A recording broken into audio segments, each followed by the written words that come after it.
What's going on, guys? Wei Ko from Revolution here. I should start with our multicultural greeting. So let me list off the greetings in the following way. Hello, bonjour, ciao ragazzi, ni hao, shalom, assalamu alaikum habibis, namaste.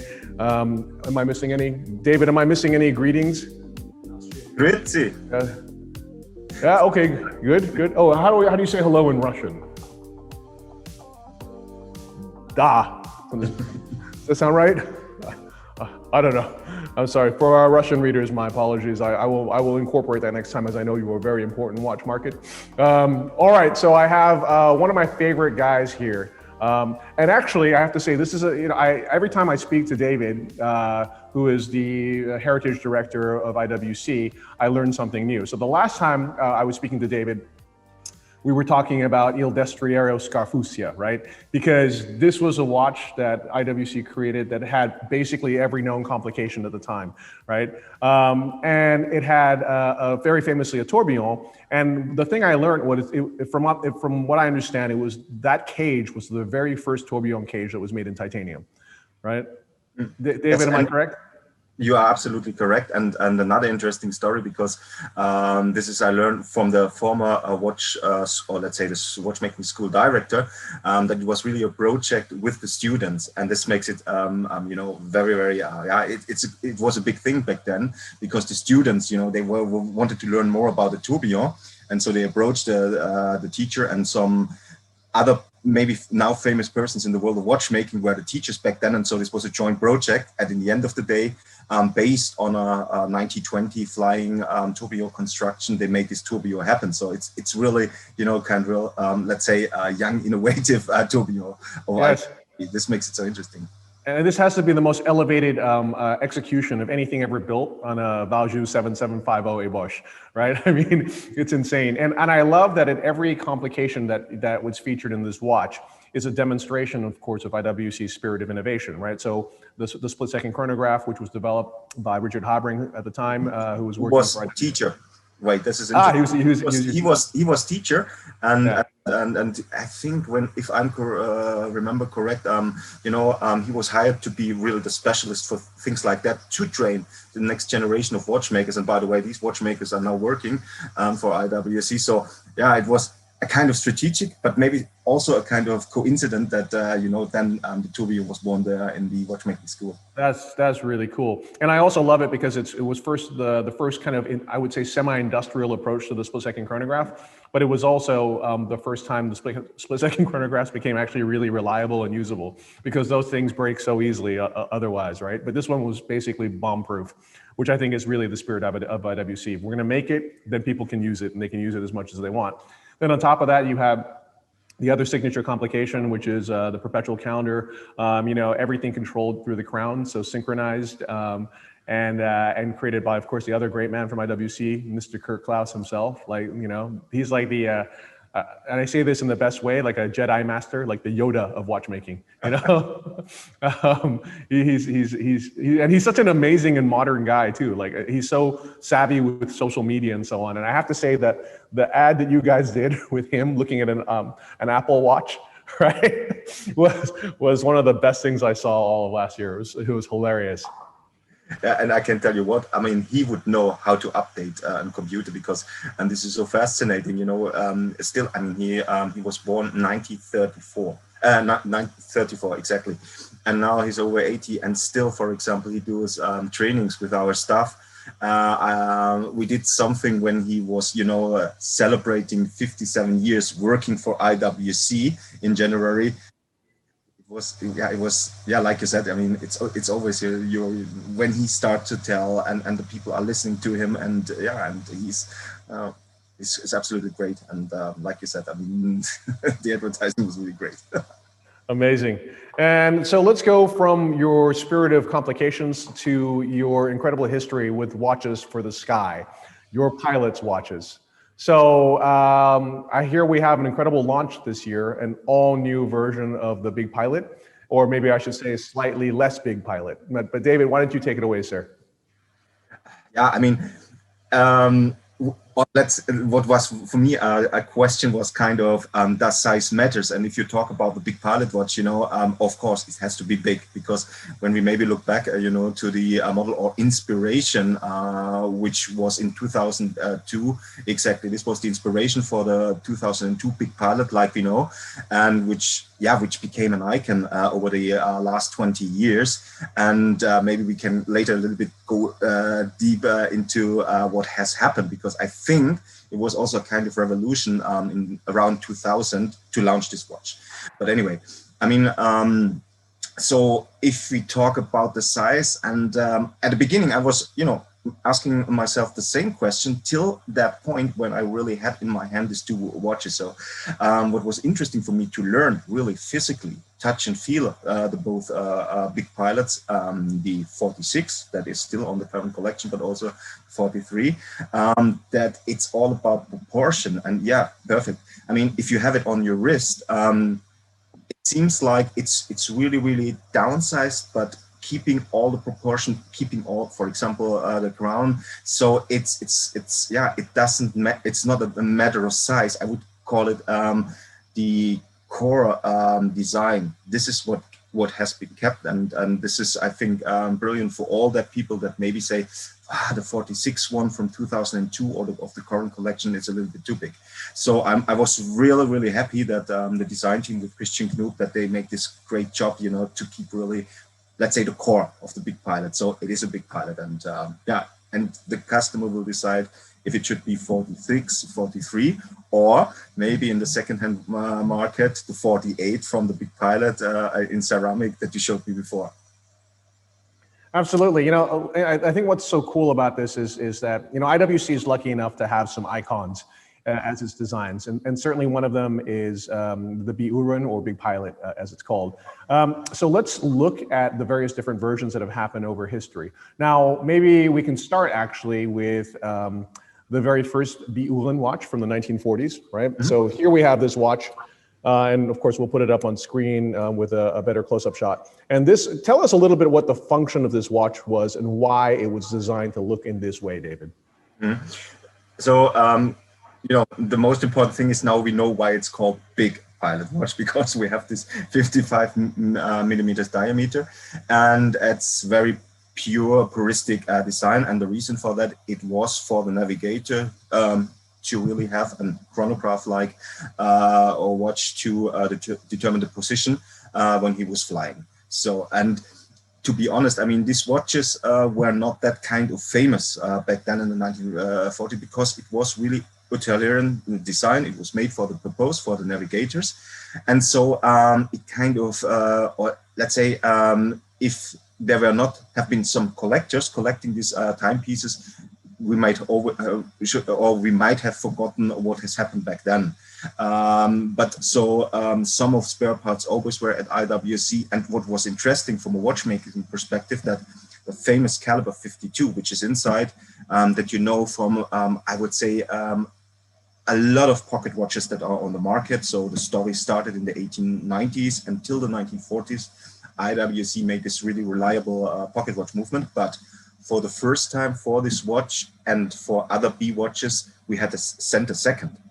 And the interesting thing is that it is a really, you can call it the IWC approach, a very simple solution with a wheel to, let's say, bring the center second. And this was mandatory because, as I said, the navigator has to really easily check the time for his navigation purpose. Yeah, and that's it. Black dial, luminous dial, so you can see, okay, now it's this time. And there we go. And like I said, almost forgotten till the 1990s, when the world was completely different. And like you said, the management was looking for kind of an design. But this has also depended with another step into the development of movements, which was later than the caliber 5000. Incredible. Yeah, it's funny. I think one of the first people I ever saw wearing an actual Biuren was Ralph Lauren, and he's got one, and he straps it like around like the jacket of his like this big shearling jacket. And I think there was a picture of him riding a Ducati with that on. I just can only imagine like that. That's such a cool thing. And am I correct that these watches were worn outside of the flight suit, sometimes even on the leg, when pilots were wearing them? Is that correct? Or navigators were wearing them? Exactly. And this is, I think, if I remember correct, also a part of the specification. So, of course, we do not all supply the strap. We supplied only the watch. But like you said, I mean, the strap had to be long for or that it has that you can wear it over the jacket. Interesting also, if you look back in the history of the Mark 11, also there in the specification, there was always this, or let's say the Royal Air Force always said, we need this long strap, the G10, or may I say NATO strap, to put it over the wrist. But some of these pilots or navigators were not that, they feel not that good with nylon straps, because in the case the airplane would burn, that would be not that good, so they preferred leather. So this is why we sometimes see some custom-made bracelet. But like I said, we only supplied in those days the watch. Okay, well, let's move forward to 2002 for the launch of an icon, right? And here we have the 5002. I guess one of the most famous watches in modern watchmaking. And it's a beautiful translation of the iconography of the original Buren from the 1940s. But there's another thing that's very special on this watch, which is the 7 days power reserve indicator as well, right? Which you see at 3 o'clock, which I have to say from a design perspective is perfectly integrated into the watch. But this also talks about the amazing movement that's inside the watch as well, which you don't see because the watch is a solid case back, because it's amagnetic, right? It's meant to prevent magnetism from penetrating the watch, but it's the 5,000 caliber. And this is probably one of the most legendary movements of all time. Large movement, super efficient winding with the famous Peloton winding system. And it, because I had one of these watches, I think I still have it. No, I still have it actually. And you put it on even at 1 day of power reserve, and seriously within like 15, 20 minutes, you're at 7 days of power reserve. And that almost never happens. So, I mean, tell us about this watch, and tell us about, did you guys, you were with the brand at the time, right, David? I mean, did you guys expect the success that you had with it? To be honest, no. There were really huge discussions if we should or could launch a watch with 46 millimeters, and this is why I said you have to go or look back what happened in the year 2000. I mean, in the market, okay, I would say after what has happened in the 1970s for Switzerland, with the big crisis, a lot of famous companies vanished, literally speaking, and but. In the 1990s and beginning of the new century, there was kind of mechanical watches became being interesting again. So it was a completely new market, but still the approach was conservative, like you have 35, 38, max 40 millimeter cases.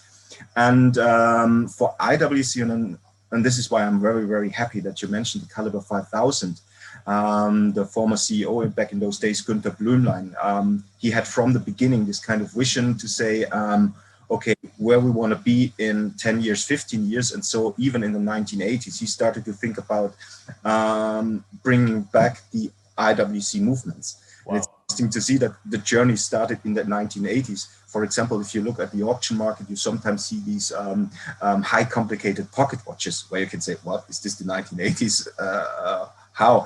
Yeah, but this was a way to get into the game again, or bring IWC complication, which leads to that what we were talking about, to really train young watchmakers to be able manufacture complications and designing calibers. And the head of design in these days or construction was Mr. Kurt Klaus. So as you can see, this was kind of a 20-25 years project. And the same happens to the caliber 5000. So from the beginning, when they said, okay, we want to go back to in-house manufacture movement, and we want to keep the tradition, like mentioned with the big caliber 5000. So of course, the inspiration was the 52 caliber of the 19th century, the Peloton self-winding system, what you mentioned, which was very important when they defined the project, because this is pure IWC, this is our heritage, and it works perfectly. So, and also in this step, they thought about, okay, what we can do with this basic caliber. And it's interesting to see that some of the constructors were saying, maybe we can later, on a later stage, add complications or bring a center second. And with the Portuguese, you may know from 2000, this is only the starting point. So there could be more options with this movement. Okay, and so they started, and why thinking about this project, which started a little bit in the mid of the 1990s. Also, the idea was born. Okay, but what watch could we need for that? You know, I mean, you have this big movement, you have a center second. What can we do? So, and someone brought up this topic, the big pilot watch you showed before, the 55 one, because that could be a really perfect match. But on the other hand, this was also always the topic. You can't bring like the same watch again. This is, yeah, it's kind of impossible. Also with 55 millimeters in diameter. So at the end of the day, the project, or let's say, they decided really to say, okay, we take some really important features of IWC. You named it the soft iron cage, which you have in other IWC movements, or was based on the Mark 11. We take this new movement, we will have the automatic peloton new caliber, and we have the center second. Okay, and then we try to really reinterpret this iconic case from the 1940s, and the big pilot was born. And the funny thing is, this is I learned from still in the company working project members, that it was firstly called Project Big Pilot Watch Mark 21. So, oh wow, that's cool. Like, wow, 21, Yes. new size. But hey, thank you guys for making this happen 20 years ago. And yeah, and they thought, I mean, to really have another Mark 21. But the big pilot became then, or big pilot's watch became then so important that the watch was called the Big Pilot's Watch. And amazing. Then there was the decision about the launch, and Blümlein, Günther Blümlein, as I said, he has got his strategy. So we also discussed a little bit before. He wants to have complications. Of course, he wants to have the in-house movement based on a strategy. And then he said, okay, we have to push this big pilot watch. We have to bring it out, because 2000 was the Portuguese, and now I want the big pilot watch. And so scheduled was to bring it on the Geneva Fair in 2001. But, you know, it was a little bit tricky if you have this big case, if you have this long second hand, you know, with the forces. I mean, this is nothing compared to, for example, what we have in life, but for movement, this was quite tricky. So we had to adjust a little bit the new movement with the center second. And so the launch was in 2002.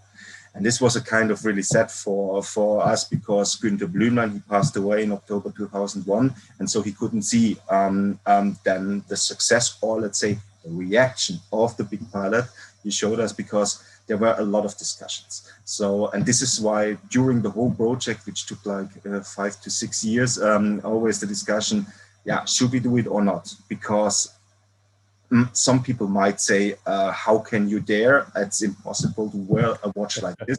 But on the other hand, we said, come on, let's give it a risk, because like I said, this is so pure, or this is so, let's say, authentic for IWC. We have to launch this. And at the end of the day, I can remember, because I was back there also, I want to be collector, let's name it like this.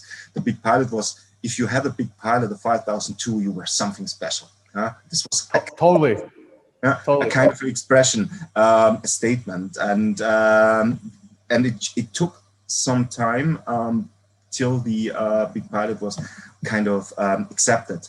But I think this was very, very important also, that it was not convenient in the beginning to make it this icon like it is. And yeah, I mean, the story then was really great, that you have then the updates, let's say, with the 2006 new version of the dial, and this lot of special editions that we can see. So this is also so fascinating. If you look, I mean, you say, okay, that's a big pilot from the, but then wow, a new dial, and with the size of the dial, even a perpetual calendar fits in and doesn't look like, you know, too crowded. It's still, it has his, I would say, kind of structure. I think this makes it so interesting then for the watch aficionados. David, you know, you're absolutely right. Like, I remember, I know you launched in 2002, but I would say it took a couple of years. But by 2004, there wasn't a guy on the planet, and a lot of women, that didn't want the big pilot. It was basically one of the hottest watches around, right? And You know, it's interesting too, because I would say there were basically three watches from a cultural perspective that were, with these three watches, you launched the entire era of big watches. And so much so that even today, it still hasn't changed, right?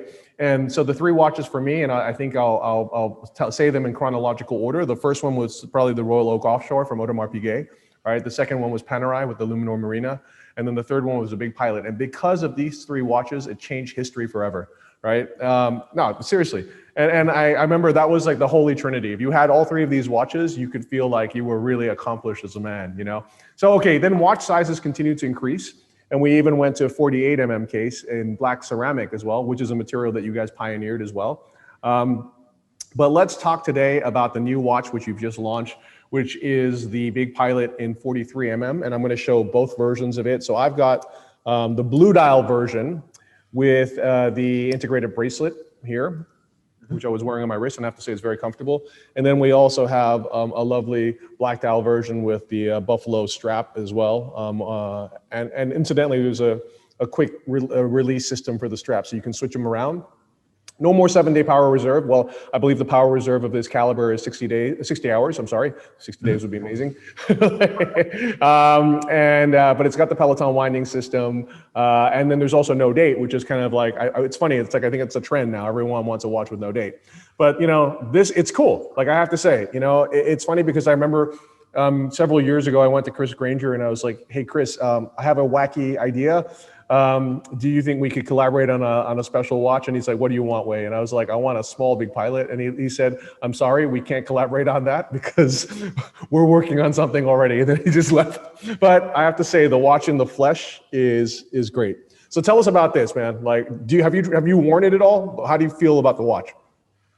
Yes, I won it. It was 1 week ago, and like I said, I mean, I was really surprised positively in a way that it doesn't feel like small.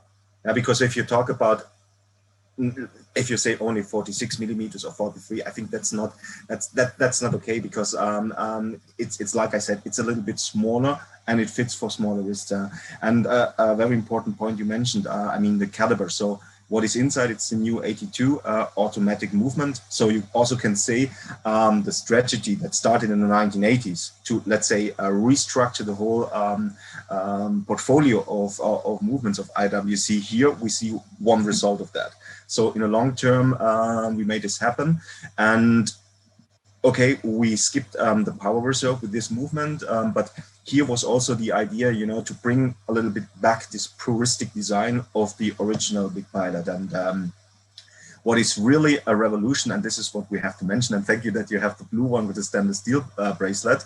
For the first time in the history of the Big Pilots, we have a new bracelet, or let's say we have not only a leather strap, but also the stainless steel strap, bracelet.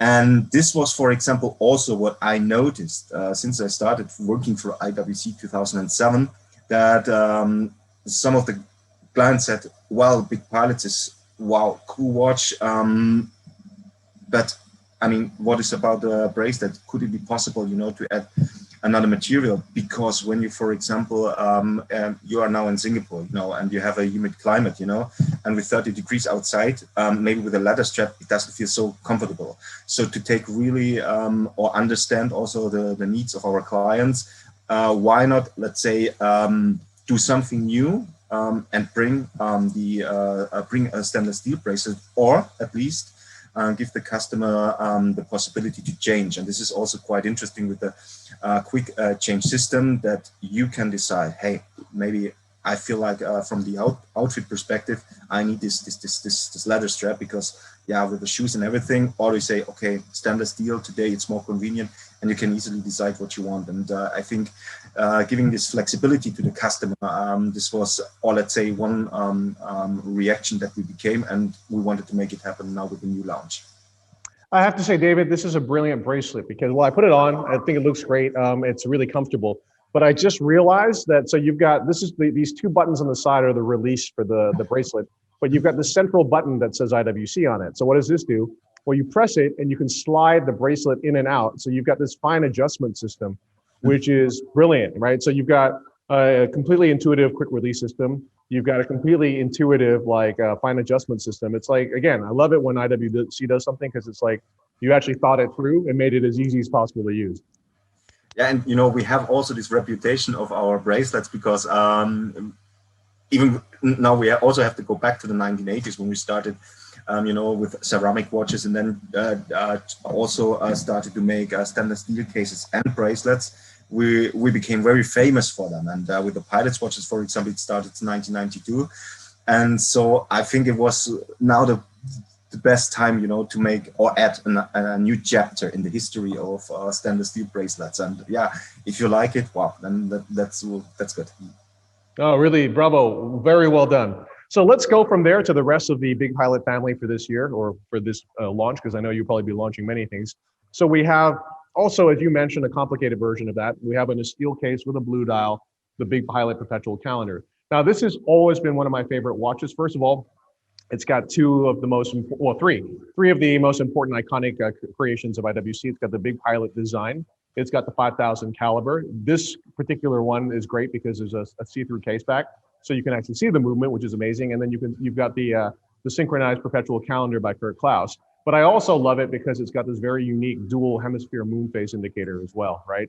So what I guess a lot of you guys probably know is that the majority of moon phase indicators are created to represent the moon in the northern hemisphere.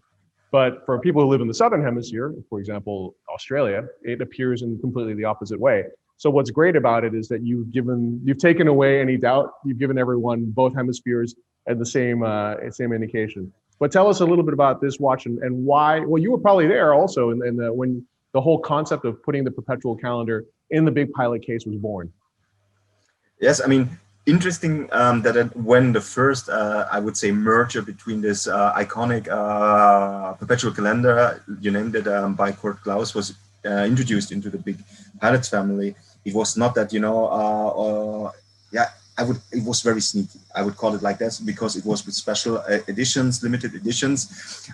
It's just my educated guess, but I think in those days we do not want to overspread at the beginning.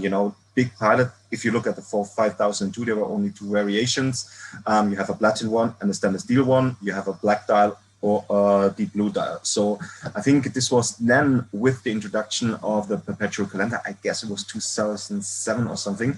Hey, David, was the first Big Pilot perpetual calendar, was it the Wempe edition for the retailer? And then I think you did a second edition for Sincere Watch. Yeah, Sincere was, and another one. I'm not quite sure. I would should have to check it. And interesting also, if I may remember correctly, also with the titanium case. So this was. Oh yes, you're right. So wow. But like I said, and this is maybe why I do not know it. It was really under the radar, so to speak. Yes. And it became very then popular, and with no limited edition, 2012, when we integrated it into the Top Gun line, the Big Pilot Perpetual Calendar Top Gun, which was quite success because with the black case and then the Perpetual Calendar, and now what we see here with the stainless steel case, I think is also very nice. And of course, the idea behind this, if you like Perpetual Calendar, but you dare to have like the golden dress watch, very elegant. You need something sporty, but yes. you like complications, and this is I think important. Then this could be a perfect option. So you have this kind of young lifestyle Big Pilot, which from a design perspective is an icon. Like you said, if you go to a bar, you're on a party, and you show your wrist, everybody, wow, that's a Big Pilot. It's one of the three you mentioned. But you have at least one of these most interesting and most famous complications in the world of watchmaking from a historical perspective, the Perpetual Calendar. And so I think this is a really, really nice complication, maybe to make, or let's say, help a younger generation of our clients to make the step into the world of complications, because it's not precious metal, it's steel only, but maybe this is really for the sake that it's about the complications. And I think with the blue dial, it's a nice color, and it's not conservative as such, but so this is what I would say. Amazing. It's funny you say that, but first of all, I love the fact that IWC was, I think it's pretty much the first brand that took the Perpetual Calendar and put it in sporty watches. And actually, my very first Perpetual calendar watch was an IWC GST. I don't know, with the titanium, and then the black dial with the yellow indicators. Like that watch was killer. So let's go from that to two watches featuring ceramic. Ceramic is also very much part of the lexicon of IWC. You were one of the very first, if not the, I think you're pretty much the first luxury brand that was using ceramic and using it in a very different way because you were milling it as opposed to just forming it. And I remember, well, actually, one of your very first ceramic watches is, of course, a 3705, which is one of my favorite watches as well. Here we have an interesting use of ceramic. So we've got the two Mojave Top Gun edition watches, which has this very beautiful desert colored like ceramic as well. One in a 7-day power reserve with date edition, you know, the Big Pilot, the iconic Big Pilot. And then in exactly what we were describing before, it's a combination of the Perpetual calendar and the Big Pilot. What's cool about this watch, as you were saying, so if you look at this, like that's a beautiful, you know, sort of like a, I would say sporty, but still dressy Perpetual calendar 7-day power reserve watch. But then you look at this, and that's like, you've taken the Perpetual calendar and you stealth it out to the maximum, you know? It's really like a desert kind of camo style Perpetual calendar Big Pilot. So tell us a bit about that watch, my friend. Yeah, maybe you named it. I mean, this is very important when we talk about ceramics because, you know, we were the first for the material which was called the zirconium dioxide, which was a new ceramic. Interesting, I think it was developed in Australia, 1977. There was in the Nature an article about this material. And the funny thing was that as a reaction, our company in Schaffhausen were starting, you know, making, you know, different things out of this material. But they had a kind of a problem to marketing this material. And for coincidence, because Schaffhausen is a small town, they talk with IWC managers at that stage. And then the idea was born, you know, to make this really crazy project, to bring a material which was called the ceramic steel, that you may find, for example, in a lot of other things, but not in the world of luxury. To bring this in the world of luxury and make a watch case out of it. And okay, here we go. We started this project, and it was the Da Vinci, the first ceramic watch with this material. And you know, you asked me about the color of the Mojave. For the first, idea was really to have some different colors for the Da Vinci. And if you look at our collection of prototypes, I can tell you there are some really weird colors, from like lime green till like not burgundy red, but some really shiny colors you wouldn't expect as IWC. But we, you know, collaborating with this company, we did some prototypes, but at the end of the day, and this is very interesting also to see that the black color of the ceramic was that what the customers wanted. So for example, for the first generation of Da Vinci, you find sometimes white color. I love the white with the gold pushers. Yeah, that's really posh. Interestingly, I think not more than 100 of these watches, or less than 100, were made actually. Oh. Wanted to make more or bring it more on the market, but there was no reaction, so it was really the black one. And yes, so this is also the reason why you named it the 3705 became then the black ceramic case. Of course, it fitted better into the world of pilots. And then 2006 with the double chrono, and 2007 with the Top Gun double chrono. You know, it was kind of okay, black ceramic for the pilots' watches. But still, we had this option, you know, that you can colorize the material, and what to do. And you know, with the Mojave from, I think, 2019 launched the double chrono, it was kind of the first step to bring the color back into the collection. And you know, if we talk about pilots' watches, if we talk about Top Gun, I think this kind of beige tone, it fits perfectly into this world. And so we did a try, and I hope you like it. It's a cool looking watch, yes, of course. Yeah, actually, the Top Gun Mojave chronograph that you launched, I think it was in 2019. That was already like one of my favorite watches that you guys have done in recent memory. It's very, very cool. So it's a great extension of that design. It's really well done. Let's keep going on the pilot's world, and let's talk about the new Flieger chronograph in the two different colors. and also with this great integrated bracelet. But let's look a little bit back at this incredible historic carnet that you guys have sent down here. So if I'm not mistaken, that's your first pilot's watch from 1936. And this has a very interesting link to the family that owned IWC at the time, the Homburger family, right? Mhm. Exactly. So if you look at the catalogs back then, or let's say the marketing material from the start, you always had with IWC these classical design watches or wristwatches or pocket watches.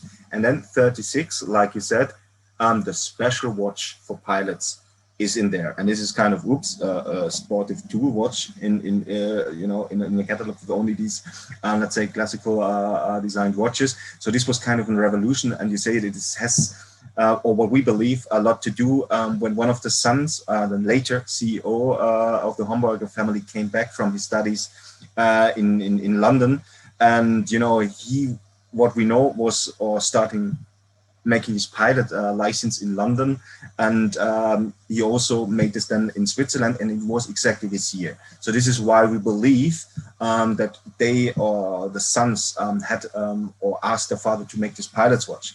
Because it's also very interesting later to see that the son of Mr. Homburger was also the one, thinking of new ideas in tool watches like we have in the Oceania, because this was launched when he was really then taking over the responsibility. So we really believe that this is the coincidence for that, and also taking in consideration that the young brother of the later CEO of the Homburger brothers, he was a militia pilot in the Swiss Air Force, and he at that day flew the fastest airplanes in the Swiss Air Force, and unfortunately was also shut down in 1940 by the German Air Force when they were raiding into the Swiss airspace. So they have the pilots, or they have the love for piloting airplanes inside. So this is why we thought, okay, 36, there must be some coincidence. And yes, and later, also IWC with the contract with the Royal Air Force, we really have this continuous tradition of making tool watches for pilots. And so very important step, 1936, yes indeed. Amazing. So 36, you've got this watch that was created for the Homburger family. In the 40s, you've got the B. Uhren. Then the next watch of massive significance would be, of course, the watch that was made for the RAF, the famous Mark 11. And then I would say in the 90s, the revival of the whole pilots thing with the 3705. Or the Flieger family, which also resulted in the Flieger Doppel chronograph, the world's first successfully industrialized split-second chronograph, which meant it actually worked, because most split-second chronographs almost never work, or they don't work for a very long time. But it's great because you can see the iconography of the Flieger, which is, you've got the window for the day of the week and the date. You've got the triangle at 12 o'clock. You've got this really clear, sort of beautiful legibility of that dial. And that actually translates perfectly into these modern watches that you've launched for this year as well. Two Flieger 41mm watches, I believe, slightly larger than the original Flieger. I think the original Flieger was, 38.5, if I'm not mistaken. Mm-hmm. But still, like really beautiful watches in two executions, blue and green dials, both available on the leather strap with the quick release system here, and then also on this new bracelet, which I really like. Tell us a bit about these, David. Yeah, I mean, you showed it now very close, and this is also important to say. Here with the new 48, we have the in-house movement, the new chronograph movement, the 69,000 caliber, and therefore we have the sapphire crystal back, because maybe you say as a purist, why I need my soft iron cage. Okay, for that you can see at the bottom, and there are always these two options. If you like to see the movement, the execution of the movement, this beautiful chronograph. Okay, yeah, then you need the sapphire glass back, and therefore this was made the decision. And like you said, I mean, the tradition started with with a chronograph, really, that we bring back the pilot's watches into the world of watchmaking in the 1980s. And it was also the reaction of the clients and also the collectors, because they really were asking, are there more pilot's watches? And like you said, I have to say again with Günther Blümlein, his vision, of having more and more complications with IWC and make IWC not only this brand for, let's say, utilitarian design or, let's say, robust watches, but also complications. the double chronograph with all these challenges you named before, and combine it with an automatic movement. This was his really goal. And I think it was in 1992 that two other brands were also announcing that they will show something on the Basel fair. And this was kind of really competition. Who will be on the fair and who will present a Ratrapanti, a double chronograph, with an automatic movement. And so Blümlein, I know it from the guy who made the prototypes, was really standing every night at the desk of this watchmaker saying, hey, you have to make ready these 5 prototypes. We have to do it. It is this fair and we must launch it so that everybody knows, okay, we can make it happen. And like you said, I mean, it was a great success. And here for the first time, with this tiny chronograph from the 1980s, we have this bowl with bracelet chronograph. And I think this was then the reason. And interestingly, the 3705 and 36, the standard chronograph, so to speak, was then launched 2 years later. And like you said, I mean, then the Pilots family became, I would say, a part of our family, a very, very important family in those days. And people were really accepting it. To watch in the world of luxury. And this was also, I think, an important milestone because before, as I know, Pilots watches were more tool watches really from the pose, but not if you want to go out and show your watch, your mechanical watch. So, but this completely changed in the 1990s. And, amazing. And with the size you said, of course, we saw in the last decades, you know, that it was constantly, from a design perspective, getting bigger. I think the last Doppel chrono that we launched in 2013 or 2012 was this kind of 46 millimeters, you know, but now also to make it maybe convenient for smaller wrists, 41 was the decision, and I think it's well balanced. It's very well balanced. Well, David, I think we've covered all the watches. You know, I just want to thank you again for your time. It's so educational to talk to you. Every time I listen to you, it's like I get to be there in that, you know, golden age when all these things were being invented. And at the same time, I get to enjoy these modern watches with you, which are a great reflection of IWC understanding what the consumer of today wants. I just want to introduce you to my friend here. This is I know. This is Bandit, the Revolution dog. She just wants to say hi, and she thanks you also for your time. Thank you. So thank you very much, David, and have a wonderful weekend. You too, and thank you for having me. Thank you.